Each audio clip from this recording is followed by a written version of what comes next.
Hadirin dan hadirat yang dirahmati Allah Subhanahu wa taala. Di antara sebab Islam itu berkembang pantas kerana Islam pada awalnya mempunyai jentera yang cukup, misioneri yang cukup untuk melaksanakan, menyampaikan ajaran Islam. Di samping beberapa perkara penting dalam Islam. Islam adalah agama yang mudah. Dan konsep ini orang selalu tinggalkan. Ramai orang disuka terjemahkan Islam sebagai satu agama yang payah.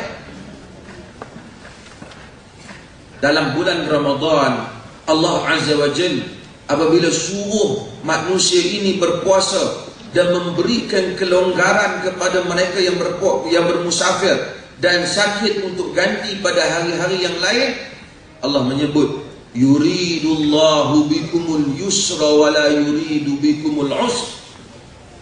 Allah mahu daripada kamu senang, Allah tidak mahu daripada kamu susah. Dunia Islam berkembang, salah satu sebab ia berkembang ialah kerana ia mudah. Islam sampai ke negeri India, Islam tidak buang kurta orang India. Tetapi Islam menegakkan akidah di India. Islam menyuruh orang India untuk berpegang dengan Islam, walaupun akhirnya ada penyelewengan kemudian, tetapi berpegang dengan Islam. Soal bagaimana orang Islam India nak pakai baju kurta ataupun apa, itu bukan benda penting. Yang pentingnya ia menutup aurat. Islam sampai ke China, Islam tak robah supaya orang Cina buat masjid kena ada kubah macam orang Arab. Ini tak ada. Bahkan kubah itu pun muncul pada zaman-zaman yang akhir.